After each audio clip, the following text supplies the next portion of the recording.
মহান আল্লাহ তাআলার শুকরিয়া আদায় করব যে রব্বুল আলামিন আমাদেরকে আজকের জুমআয় খুতবার পূর্বেই মসজিদে উপস্থিত হয়ে জুমআ আদায় করার তৌফিক দান করলেন। শুরুতেই রব্বুল আলামিনের শুকরিয়া আদায় করছি, আলহামদুলিল্লাহ। জুমআর দিনে করণীয় বর্জনীয় প্রথম পর্বের আলোচনা গত জুমআয় আমরা শুনেছি। আজকে ইনশাআল্লাহ বাকি আলোচনা শুনতে চেষ্টা করব। সংক্ষিপ্ত দু চারটি হাদিস এ বিষয়ের উপরে আজকে আলোচনা করব ইনশাআল্লাহ। রাসূলুল্লাহ সাল্লাল্লাহু আলাইহি সাল্লাম এ বিষয়ে যে কথা বলেছেন, যা প্রমাণিত মিশকাতে উল্লেখ রয়েছে, সহিহ প্রমাণিত 1391 নং হাদিসটি থেকে আবু দাউদে বর্ণিত। রাসূলুল্লাহ সাল্লাল্লাহু আলাইহি সাল্লাম বলেন, উহদুরুয যিকরা, তোমরা খুতবায় উপস্থিত হও। সূরা জুমআতে 9 নং আয়াতে কথাই বলা হয়েছে, ফাসআউ ইলা যিকরিল্লাহ, তোমরা জিকিরে অর্থাৎ খুতবায় চলে আসো, মসজিদে খুতবা শোনার জন্য। ওয়াদনু মিনাল ইমাম, উক্ত হাদিসে বলা হয়েছে যে মসজিদে প্রবেশ করেই ভিতরে জায়গা রয়েছে, ইমামের কাছাকাছি জায়গা রয়েছে, অথচ বাহিরে এদিক সেদিক ঘোরাফেরা করে কথাবার্তা বলে শেষ পর্যন্ত বাহিরেই নামাজ আদায় করে চলে গেল। এদের মর্মে রাসূলুল্লাহ সাল্লাল্লাহু আলাইহি সাল্লাম বলেন, ফাইন্নার রাজুলা লা ইয়াজালু ইয়াতাবাআদ, ওই সমস্ত লোক যারা পিছনে বসার অভ্যাস, লা ইয়াজাল অর্থাৎ সর্বদাই পিছনেই বসে, সকাল সকাল আসা সত্ত্বেও সামনের দিকে জায়গা থাকা সত্ত্বেও পিছনেই বসে, তাদের ব্যাপারে রাসূলুল্লাহ সাল্লাল্লাহু আলাইহি সাল্লাম বলেন, হাত্তা ইউআখিরা ফিল জান্নাতি, জান্নাতে প্রবেশের ক্ষেত্রেও তারা পিছনেই পড়ে থাকবে। ওয়া ইন দাখালাহা, যদিও জান্নাতে প্রবেশ করে তারা জান্নাতি বটে। এখন যদি সেই সমস্ত লোকেরা এটা চিন্তা করে যে কি আছে, না হয় জান্নাতে পরেই প্রবেশ করব, তাদের মর্মে সতর্ক এতটুকুই যে এই যে অপেক্ষা করা জান্নাতে যাওয়ার জন্য, সেই বিচারের দিন সূর্য একেবারে মাথার কাছে চলে আসবে, তীব্র গরম, পিপাসার জ্বালা, এবং সবচেয়ে বড় কথা যেটা, জান্নাতে যেতে পারবো কি পারবো না। আরবিতে বলা হয় আল ইন্তেজার আসাদ্দু মিনাল আযাব, অপেক্ষাটা আযাবের থেকেও কঠিন।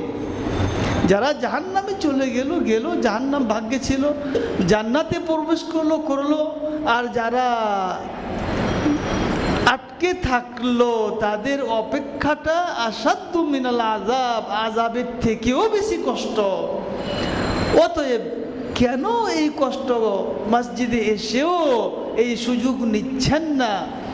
রাসূলুল্লাহ সাল্লাল্লাহু আলাইহি সাল্লাম এদের ব্যাপারে যারা সকাল সকাল চলে আসলো তাদের মর্মে বলেন, মুত্তাফাকুন আলাইহি, বুখারী মুসলিমে বর্ণিত, মিশকাতে উল্লেখ রয়েছে 1384 নং হাদিসটি থেকে রাসূলুল্লাহ সাল্লাল্লাহু আলাইহি সাল্লাম বলেছেন, ইযা কানা ইয়াউমুল জুমআতি, যখন জুমআর দিন আসে, ওয়াকাফাতিল মালাইকাতু, ফেরেশতারা দাঁড়িয়ে যায়, মসজিদে আলা বাবিল মসজিদি, মসজিদের দরজায়। কেন দাঁড়িয়ে যায়? ইয়াকতুবুনাল আউওয়ালা ফাল আউওয়াল, তারা লিখতে থাকেন যার আগে যে আসে তাদের নাম। এবং গত জুমায় শুনেছেন বাক্কার ওয়াবতাকার, সকাল সকাল উঠলো, প্রস্তুতি নিল, সকাল সকালই মসজিদে প্রবেশ করলো। তারা প্রথম সারির নামের ফেরেশতাদের খাতায় তাদের নাম উল্লেখ হয়ে গেল, লিখিত হয়ে গেল। এবং তাদের জন্য সুসংবাদ যে ওমাসালুল মুহাজ্জির, তাদের উদাহরণ হচ্ছে যে কামাসালিল্লাযী ইউহদি বাদানাতান, একটি উট কোরবানি করলে যে নেকি সেই নেকি তারা পেয়ে যাবে। দ্বিতীয় দলটির মর্মে বলা হয়েছে কাল্লাযী ইউহদি বাকারাতান, যে ব্যক্তি একটি গরু জবাহ করলে যে নেকি সেই নেকি তারা পেয়ে যাবে।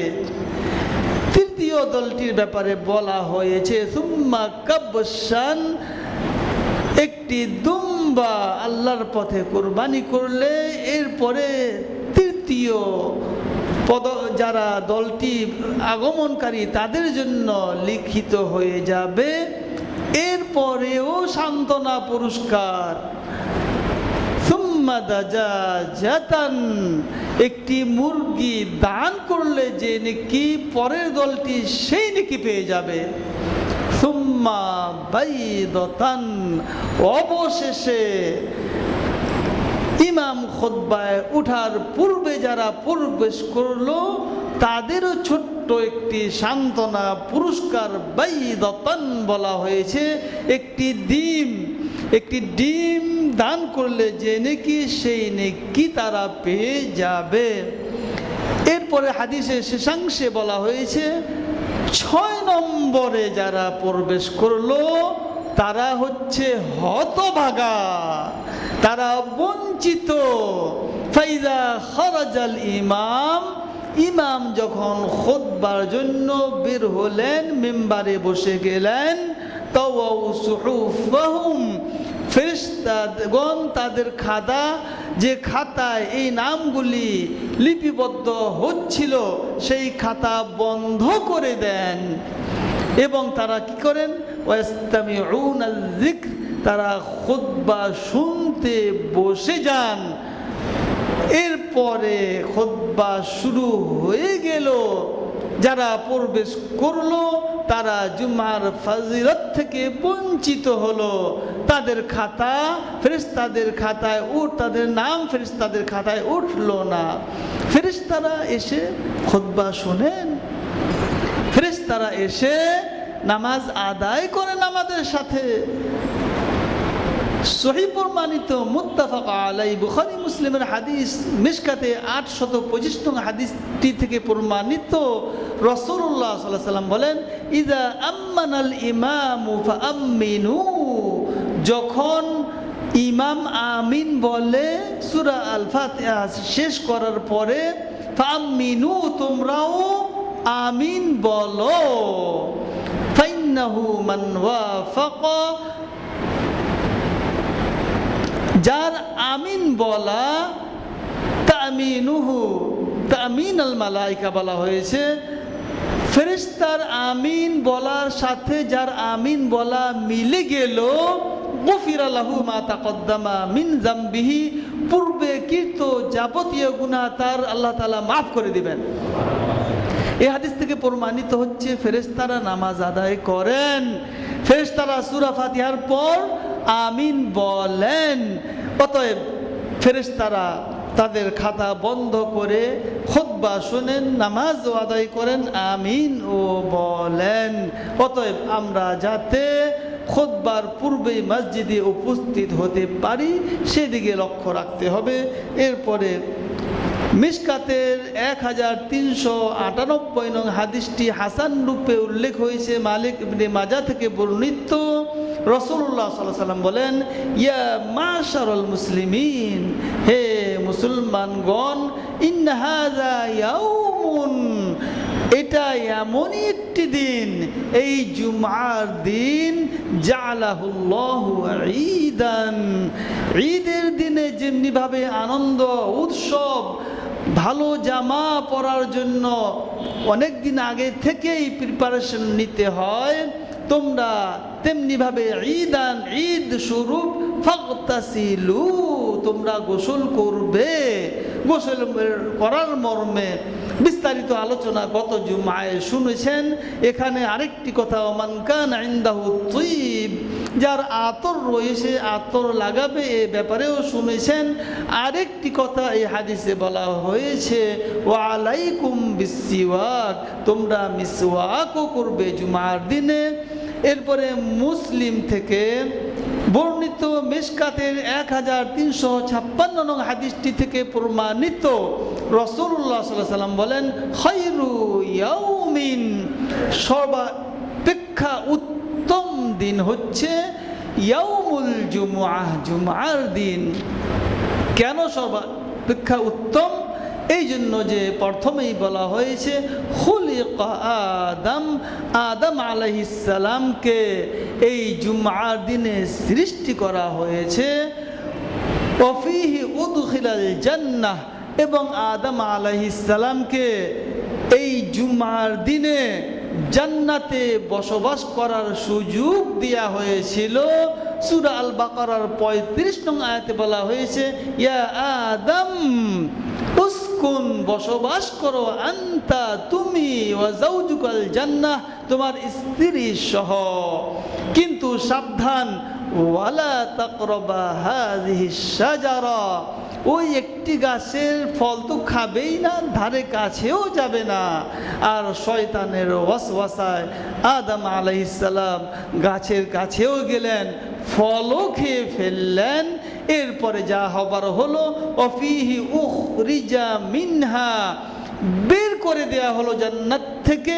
সূরা আল বাকারার 36 নং আয়াতে কথাই বলা হয়েছে যে ফাখরাজাহুমা মিম্মা কানা ফিহ, বের করে দেয়া হলো তাদেরকে জান্নাত থেকে।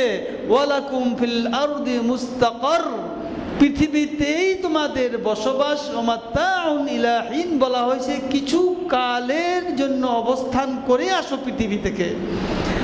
এর আগে জান্নাত দেয়া হয়েছিল তোমাদেরকে সরাসরি, এবারে আর ওই সুযোগ নেই। পরীক্ষা দিয়ে পাস করবে তাহলেই জান্নাত পাবে, আর যদি ফেল করো তাহলে ভয়াবহ কঠিন শাস্তির ব্যবস্থাও রয়েছে। তাই তো বলা হয়েছে উক্ত হাদিসের শেষাংশে, ওয়ালা তাকুমুস সাআতু, কিয়ামত সংগঠিত হবে না ইল্লা ফি ইয়াউমিল জুমআতি, জুমআর দিন ব্যতীত। পৃথিবী ধ্বংস হবে, সেটিও হবে জুমআর দিনে। সহিহ আল বুখারীর 935 নং হাদিসে বর্ণিত, রাসূলুল্লাহ সাল্লাল্লাহু আলাইহি ওয়াসাল্লাম বলেন, যাকারা ইয়াউমাল জুমআতি, খুতবায় রাসূলুল্লাহ সাল্লাল্লাহু আলাইহি ওয়াসাল্লাম জুমআর দিনে বলেছিলেন যে ফাকালা ফিহি, এই জুমআর দিনে সাআতুন, এমন একটি গুরুত্বপূর্ণ সময় অতিবাহিত হয় তোমাদের জন্য, লা ইউয়াফিকুহা আব্দুন মুসলিমুন, কোনো মুসলিম বান্দা যদি ওই সময়টা পেয়ে যায়, সে সময়তে সে কাকুতি মিনতি করে দোয়া করছে, ওয়া কাইমুন ইউসাল্লি, নামাজের অবস্থায়, ইয়াসআল্লাহ শাইআন, তার আশা আকাঙ্ক্ষা ওই আল্লাহ তাআলার কাছে কিছু চাইলো, ইল্লা আতাহু ইয়াহু, অবশ্যই রব্বুল আলামিন সেটা প্রদান করে থাকেন, অবশ্যই তার দোয়া রব্বুল আলামিন কবুল করে নেন। ওয়া আশারা বিয়াদিহি, রাসূলুল্লাহ সাল্লাল্লাহু আলাইহি ওয়াসাল্লাম হাত দ্বারা ইশারা করে বুঝিয়ে দিলেন যে ইউকাল্লিলুহা, সময়টি খুব অল্প, যে সময়টি অতিবাহিত হয় সে সময়টি খুব অল্প। অতএব আমাদেরকে সে সময়টির জন্য অপেক্ষা করতে হবে। ওই সময়টি কখন কিভাবে কবুল হয়ে যাবে কার দোয়া বলা মুশকিল। এই জন্য আমাদের শুরু থেকেই খুতবার পূর্বেই মসজিদে উপস্থিত হতে হবে। এবারে আমরা মিশকাতের 1361 নং হাদিসটি উল্লেখ করা হয়েছে আবু দাউদে সহিভাবে বর্ণিত। রাসূলুল্লাহ সাল্লাল্লাহু আলাইহি ওয়াসাল্লাম বলেন, ইন্না মিন আফদালি আইয়ামিকুম, তোমাদের দিনগুলোর মধ্যে সর্বোত্তম দিন হচ্ছে ইয়াউমাল জুমআহ, জুমআর দিন। অতএব আমরা শুনেছি সকাল সকাল উঠবে, সকাল সকাল প্রস্তুতি নেবে, সকাল সকালই মসজিদে প্রবেশ করবে। এখন মসজিদে প্রবেশ করলো, ভিতরে বসলো, সামনের কাতারে বসলো, প্রায় 1-1.5 ঘন্টা 2 ঘন্টা পর্যন্ত বসে ক্লান্ত হয়ে পড়ে অনেকে। সে কি করবে? কোন ইবাদত আল্লাহ তাআলার কাছে ওই মুহূর্তে বেশি গ্রহণযোগ্য? আল্লাহ রাসূল সাল্লাল্লাহু আলাইহি ওয়াসাল্লাম বলেন, ফাকসিরু আলাইয়া, আমার উপর বেশি বেশি দরুদ পাঠ করো, মিনাস সালাহ, তোমরা ওই অবস্থায় আমার উপর জুমার দিনে বেশি বেশি দরুদ পাঠ করবে। তাই তো সূরা আল আহজাবের 56 নং আয়াতটি থেকে আমরা খুতবায় প্রতি জুমায় বলে থাকি, ইন্নাল্লাহা ওয়া মালাইকাতাহু, আল্লাহর রহমত নাজিল করেন নবীর উপরে, ওয়া মালাইকাতাহু ইউসাল্লুন, ফেরেশতা পর্যন্ত রাসূলের উপরে দোয়া করতে থাকেন। আলান নবী ইয়া আইয়ুহাল্লাযীনা আমানু, হে মুমিনগণ কি করবে? সল্লু আলাইহি, তোমরাও নবীর উপরে বেশি বেশি দরুদ পাঠ করো, ওয়াসাল্লিমু তাসলিমা, অনেক পরিমাণে নবীর উপরে সালাম প্রেরণ করো। এই দরুদ পাঠের ফজিলত এত বেশি যে আল্লাহর রাসূল বদদুয়া করতেন না কখনো উম্মতের লোককে, অথচ একদা জুমার দিনেই মিম্বারে পা রাখা অবস্থায় ফেরেশতা এসে বললেন, আপনার প্রতি যে আপনার নাম শুনে দরুদ পাঠ করলো না, সে ধ্বংস হোক, বাউদা বলা হয়েছে, আল্লাহর রহমত থেকে বঞ্চিত হোক। রাসূলুল্লাহ সাল্লাল্লাহু আলাইহি ওয়াসাল্লাম তার পাক পবিত্র জবান দিয়ে বললেন, আমিন, ইয়া আল্লাহ তুমি কবুল করে নাও। অতএব আমাদের উচিত হবে বেশি বেশি দরুদ পাঠ করা, দোয়ার মাঝে মাঝে ফাঁকে ফাঁকে। এমনকি কোনো লোকের যদি বিভিন্ন সমস্যা থাকে, অনেক সময় টাকা পয়সা, অসুখ, এটা সেটা সব বাদ দিয়ে সে ওই সমস্ত যাবতীয় পেরেশানি নিয়ত করে শুধুমাত্র যদি দরুদ পাঠ করতে থাকে প্রথম থেকে শেষ পর্যন্ত, যাবতীয় দোয়ার জন্য তার যথেষ্ট হয়ে যাবে। দরুদ পাঠের এত বেশি ফাজিলত। এবারে আমরা আরেকটি অলৌকিক ঘটনা জুমার দিনে যা ঘটেছিল রাসূলুল্লাহ সাল্লাল্লাহু আলাইহি সাল্লামের সময়, সহিহ আল বুখারী 918 নং হাদিসটি থেকে প্রমাণিত। রাসূলুল্লাহ সাল্লাল্লাহু আলাইহি সাল্লাম কানা জিজউন, খুতবা প্রদান করতেন। মসজিদ যখন নতুন অবস্থায় গাছ ডালপালা দ্বারা তৈরি, কোনো মেম্বার ছিল না, একটি কাঠের খুঁটির, ওই গরু যে মাংস কাটে বড় খুঁটি, এই জাতীয় একটি কাঠের খুঁটির উপরে দাঁড়িয়ে ইয়াকুমু ইলাইহি সাল্লাল্লাহু আলাইহি সাল্লাম, রাসূলুল্লাহ সাল্লাল্লাহু আলাইহি সাল্লাম ওই কাঠের খুঁটির পিঠে দাঁড়িয়ে খুতবা প্রদান করতেন। ফালাম্মা উদিয়া লাহুল মিম্বার, যখন সংস্থাপিত হলো একটি সুন্দর মেম্বার, তখন রাসূলুল্লাহ সাল্লাল্লাহু আলাইহি সাল্লাম ওই কাঠের খুঁটি ছেড়ে দিয়ে নতুন মেম্বারে উঠে দাঁড়ালেন। অবাক হয়ে গেলেন সাহাবীগণ, বলতেছেন, সামি'না লিল জিজই, খুঁটি থেকে আমরা শুনতে পেলাম মিসলা আসওয়াতিল ইশার, উট কান্না করলে যেমন শব্দ, সেই ধরনের এক প্রকারের কান্নার শব্দ ওই খুঁটির থেকে আসতে লাগলো। হাত্তা নাযালান নবী সাল্লাল্লাহু আলাইহি সাল্লাম, রাসূলুল্লাহ সাল্লাল্লাহু আলাইহি সাল্লাম বুঝে ফেললেন এই খুঁটির কেন কান্না করতেছে।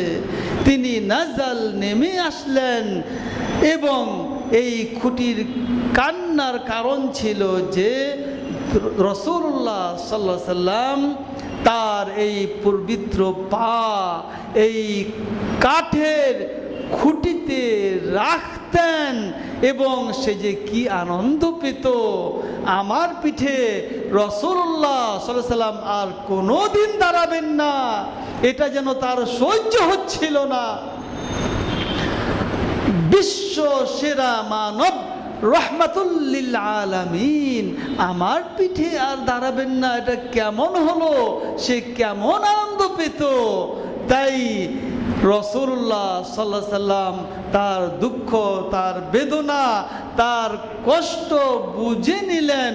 ফাওয়াদআ ইয়াদাহু, এবারে রাসূলুল্লাহ সাল্লাল্লাহু আলাইহি সাল্লাম তার পাক পবিত্র হাত দ্বারা একটু যেন আদর করলেন ওই খুঁটির উপরে রেখে, যেন তিনি বললেন, কেন তুমি কাঁদছো, আমি রাসূল সাল্লাল্লাহু আলাইহি সাল্লাম তোমাকে ভালোবাসি। এবারে ফাসাকানা, ওই খুঁটির কান্না থেমে গেল। অলৌকিক ঘটনা রাসূলুল্লাহ সাল্লাল্লাহু আলাইহি সাল্লামের বহু ঘটেছে, তবে আমরা চাই প্রমাণ এবং বহু এই ধরনের অলৌকিক ঘটনা তৈরি করে মানুষের সামনে তুলে ধরা হয়, যা সহিহ তো নয়, জয়ীফ হাদিস থেকেও প্রমাণিত হয় না। এই আজকের আলোচনার এই হাদিসটি সহিহ আল বুখারীর 918 নং হাদিস থেকে বর্ণিত হয়েছে।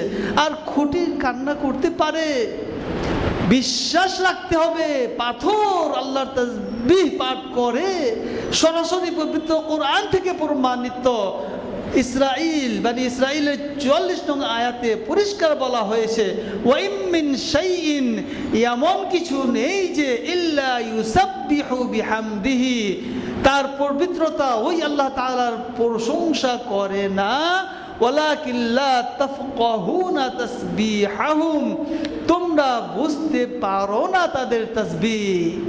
তোমরা অজ্ঞ, তোমরা মূর্খ মানুষ, তোমাদের কোনো জ্ঞানই নেই। তোমরা অনেক জ্ঞানী মনে করো, তোমাদের ক্ষুদ্র জ্ঞানে একজন বিদেশি লোক আসলে তাদের ভাষাই তো তোমরা বোঝো না, আর তোমরা খুঁটির ভাষা বুঝে নেবে না।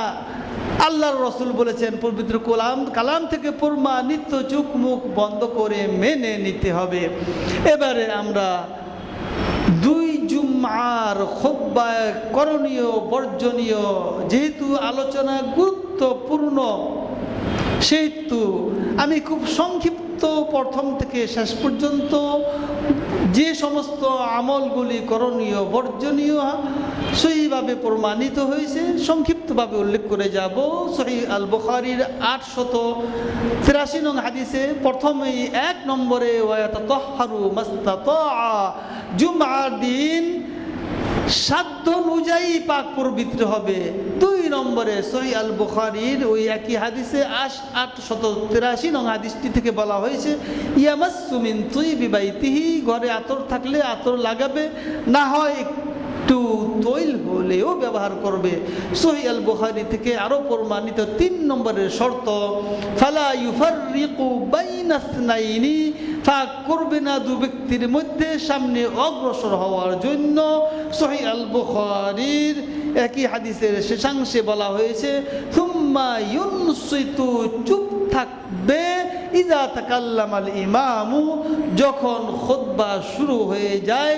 5 নম্বরে বলা হয়েছে, মেশকাতের 1384 নং হাদিসটি উল্লেখ হয়েছে, মুত্তাফাক আলাইহি, বুখারী মুসলিম থেকে বর্ণিত, ওয়া লাবিসা মিন আহসানি সিয়াবিহি, উত্তম পোশাকটি পরিধান করবে। 6 নম্বরে বলা হয়েছে মুসলিমের 857 নং হাদিসটি থেকে, ওমান মাসাল হাসা ফাকাদ লাগা, যে ব্যক্তি কথা তো বলবেই না, যদি বেহুদা কাজ করে, ছোটখাটো পাথর এই ধরনের কিছু নিয়ে অমনোযোগী হয়, নাড়াচাড়া করে, ফাকাদ লাগা, সেও অন্যায় করলো। মিশকাতে উল্লেখ মুত্তাফাক আলাইহি বুখারী মুসলিমের হাদিস 1394 নং হাদিসটি থেকে, ফাইদা খারাজাল ইমাম, ইমাম যখন খুতবার জন্য চলে আসেন, তাও সুহুফাহুম, ফেরেশতাগণ খাতা বন্ধ করে দেন। শুনেছেন আজকে। এরপরে 8 নম্বর শর্তে বলা হয়েছে ওয়াবাক্কার রবতাকার, আবু দাউদ থেকে সহিহ প্রমাণিত 348 নং, সকাল সকাল উঠে বেহুদা সময় নষ্ট করবে না, প্রস্তুতি নিবে, মসজিদে প্রবেশ করবে। আবু দাউদ থেকে সহিহ প্রমাণিত 348 নং হাদিস 9 নম্বরে বলা হয়েছে ওয়ামাশা ওয়ালাম ইয়ারকাব, পায়ে হেঁটে আসবে, বাহনে চড়ে আসবে না যদি কোনো ওযর না থাকে। আবু দাউদ থেকে সহিহ প্রমাণিত 348 নং হাদিসটি থেকে প্রমাণিত ওয়াদানা মিনাল ইমাম, ইমামের কাছাকাছি বসতে চেষ্টা করবে, অন্যকে বিরক্ত করে নয়। মিশকাতে 1398 নং হাদিসে হাসান প্রমাণিত আলাইকুম বিসওয়াক, 11 নং শর্তে বলা হয়েছে তোমাদের জন্য মিসওয়াক করতে হবে জুমার দিনে। 12 নং বলা হয়েছে মিশকাত থেকে 1389 নং হাদিসটি আবু দাউদের সহিহ প্রমাণিত আন ইয়াত্তাখিযা সাওবাইনি, দুটি জামা, এক জোড়া জামা, লিয়াউমিল জুমআতি, জুমার দিনের জন্য, সিওয়া সাওবাই মাহানাতিহি, প্রতিদিনের কাজ কামের যে পোশাক সেটি ব্যতীত বিশেষ দুটি জামা যদি জুমার জন্য রেখে দাও তাহলে সেটা ব্যবহার করবে। এরপরে এই যাবতীয় শর্তাবলী মেনে নিয়ে যে ব্যক্তি জুমা আদায় করলো তার জন্য সুসংবাদ এখানে দেয়া হয়েছে। রাসূলুল্লাহ সাল্লাল্লাহু আলাইহি ওয়াসাল্লাম বলেন, আবু দাউদের সহিহ প্রমাণিত 343 নং হাদিসটি থেকে বলা হয়েছে কানা লাহু বিকুল্লি খুতওয়াতিন, প্রতিটি পদক্ষেপের বিনিময়, আমালু সানাতিন, 1 বছরের আজরু সিয়ামিহা, সিয়াম পালনের নেকি, ওয়া কিয়ামিহা, 1 বছর পর্যন্ত যদি কেউ কিয়াম আদায় করে, রাত্রির তাহাজ্জুদ নামাজ আদায় করে, তার সমান নেকি সে পেয়ে যাবে। সহিহ আল বুখারী 883 নং হাদিসে বলা হয়েছে এই যাবতীয় শর্তাবলী মেনে নিয়ে যে জুমা আদায় করলো তার জন্য আরো সুসংবাদ হচ্ছে যে গফিরা লাহু, ক্ষমা করে দেয়া হবে, মা বাইনাহু ওয়া বাইনাল জুমআতিল উখরা, এই জুমা থেকে পরবর্তী গুনাহ স্বরূপ 1 সপ্তাহের গুনাহ তাকে মাফ করে দেয়া হবে। মিশকাতে উল্লেখ রয়েছে 1387 নং, আবু দাউদে সহিহ প্রমাণিত কানাত কাফারাতুল লিমা বাইনাহা, মিটিয়ে দেয়া হবে তার গুনাহগুলি, ক্ষমা করে দেয়া হবে এই জুমা থেকে। ওয়াবাইনাল্লাতি ক্বাবলাহা, পূর্ব জুমার পিছনের জুমার মধ্য যে সমস্ত গুনাহ হয়েছে সব গুনাহ আল্লাহ তাআলা তাকে মাফ করে দিবেন। মিশকাতের 1386 নং হাদিসটি থেকে আবু দাউদে হাসান রূপে প্রমাণিত ফাহিয়া কাফারাতুন ইলাল জুমআতিল্লাতি তালিহা, পরবর্তী 1 জুমায় গুনাহ স্বরূপ অগ্রিম তাকে মাফ করে দেয়া হবে। এখানে অতিরিক্ত আরো একটি কথা বলা হয়েছে যে ওয়াজিয়াদাতুন সালাসাতি আইয়ামিন, অতিরিক্ত আরো 3 দিনের গুনাহ তাকে মাফ করে দেয়া হবে। এরপরে মিশকাতের 1384 নং হাদিসটি থেকে মুত্তাফাকুন আলাইহি, বুখারী মুসলিমের হাদিস। আজকে শুনেছেন যে কথাটি, প্রথম দলটি যারা আসবে তারা একটি উট, প্রত্যেকে একটি উট কোরবানির নেকি পেয়ে যাবে, ইহুদি বাকারা। দ্বিতীয় নং দলটি যারা একটি গরুর কোরবানির নেকি পেয়ে যাবে। তৃতীয় যারা কবসান বলা হয় একটি দুম্বার নেকি পেয়ে যাবে। চতুর্থ তাদের জন্য সান্ত্বনা পুরস্কার, দাজাজাতান, একটি মুরগি দান করলে যে নেকি সেই নেকি পেয়ে যাবে। সুম্মা বাইদাতান, এরপর আরো একটি একেবারে শেষ পর্যায়ে যারা চলে আসলো তারা একটি ডিম দান করলে যে নেকি সেই নেকি পেয়ে যাবে। হতভাগা তারাই যারা খুতবা শুরু হয়ে গেল, মসজিদে প্রবেশ করলো, তাদের জন্য গত জুমআ থেকে এই জুমআ পর্যন্ত যে গুনাহ এবং এই জুমআ থেকে আগামী জুমআ পর্যন্ত যে গুনাহ অতিরিক্ত